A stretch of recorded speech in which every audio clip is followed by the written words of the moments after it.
সকলকেই স্বাগত ভিডিওটিতে। বিশেষ করে অন্তর ভাই, আপনি আমার পূর্বের ভিডিওগুলো দেখে আপনার এই দুইটা সমস্যার কথা বলেছেন। টেক্সটের মধ্যে কিভাবে এরকম ইউএস এর পতাকার ইফেক্টটা দিতে পারবেন, আর এরকম কালার ইফেক্টটা কিভাবে দিবেন। তো ওই ক্ষেত্রে আমি আপনাদের দেখাচ্ছি কিভাবে এটা করবেন। এই পতাকাটা আমি এখানে আনছি পাকটা। তো এটা আমি ফ্রি পিক থেকে ডাউনলোড করছি, আপনারাও ডাউনলোড করে নিতে পারেন। আর ফার্স্ট টাইম এটা এরকম ইউএসএ লেখাটা লিখলাম, এটার মধ্যেও যাতে পতাকাটা থাকে এটা তৈরি করবে। তার জন্য ফন্টটা অতটা ভালো লাগতেছে না, ফন্টটা একটু চেঞ্জ করে দেই।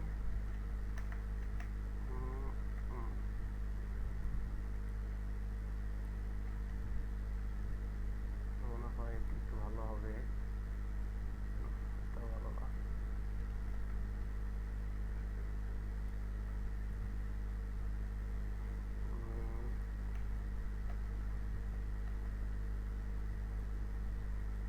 ধরেন এই ফন্টটাতে আমি কাজটা করব, তার জন্য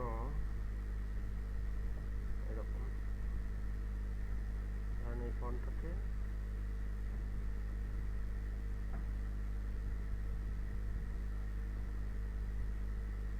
ফন্টটার মধ্যে এই ইফেক্টটুকু দেব। তো লেখাটা লিখলাম, এটাকে ক্রিয়েট আউটলাইন করলাম, কিন্তু ক্রিয়েট আউটলাইন সরি, প্রথমে এটার আপনার জাস্ট আমি স্টক নিলাম আর ফিল কালার অফ করে দিলাম। এরপর ক্রিয়েট আউটলাইন, কিন্তু আপনার এই ফ্রন্টের যে লাইনটা আছে, স্টকটা আছে, এটা স্টক কালার আছে, এটা পাথ ফাইন্ডারে ওরকমভাবে হবে না। তো এক্সপান্ড করে নিলাম, এর জন্য এক্সপান্ড করলাম। এখন ঠিক আছে, তো দুইটা সিলেক্ট করবো, সিলেক্ট করে উইন্ডো থেকে পাথ ফাইন্ডারে যাব, উইন্ডো থেকে পাথ ফাইন্ডারে, path finder path finder path finder থেকে ডিভাইডে যাব। ডিভাইড করলে ডিভাইড হয়ে গেছে, এখন এটাকে আনগ্রুপ করতে হবে। আমার কাজ শেষ, কাজ হয়ে গেছে। দেখেন ডিলিট করে দিচ্ছি, আর মানে লেখাটা শুধু থাকতেছে আর সব ডিলিট হয়ে যাচ্ছে।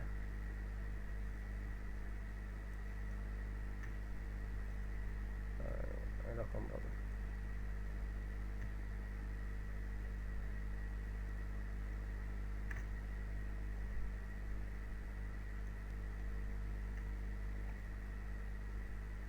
অপ্রয়োজনীয় অংশগুলো এরকম দেখে দেখে আপনারা ডিলিট করবেন। শেষ। ও একটু এদিকে আছে, এগুলো ডিলিট করে দেয়।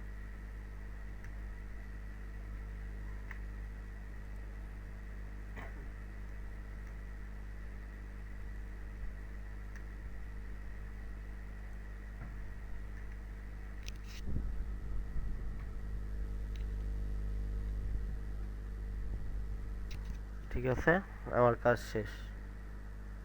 ইউএসএ হয়ে গেছে। বাইরে কিছু অবজেক্ট আছে, ওগুলো দেখে দেখে ডিলিট করে দেবেন। একটাও যাতে না থাকে। ওকে, এরপর কালার ইফেক্টটা কিভাবে দিবেন ওটা দেখাবো। আচ্ছা, কালার ইফেক্টটা ইউএসএ বড় করব, বড় করলাম। এখন এটার মধ্যে কালার ইফেক্ট কীভাবে দেবেন, ক্রিয়েট আউটলাইন করবেন। ক্রিয়েট আউটলাইন হয়েছে, এরপর আপনার এখান থেকে লাইন দেবেন, গ্রেডিয়েন্ট থেকে লাইন দেবেন। হ্যাঁ, দেওয়ার পর এখান থেকে কালার চুজ করে দেবেন। ধরেন এরকম,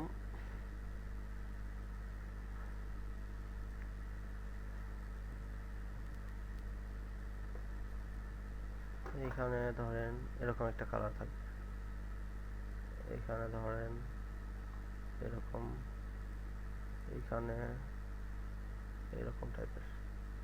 তো কালারগুলো এখানে প্রয়োজনীয় মতো এরকম সিলেক্ট করে নেবেন, তারপর গ্রেডিয়েন্ট টুলটা নেবেন, নিয়ে নিচ থেকে উপর দিকে ড্র্যাগ করবেন। ও সরি, এর আগে এটা সিলেক্ট করতে হবে। সিলেক্ট করে গ্রেডিয়েন্ট টুলটা নিয়ে এরকম দিবেন, হয়ে গেল। আর একটু করে দেই, হয়ে গেল কাজ। আশা করি আপনারা বুঝতে পারছেন বিষয়টা।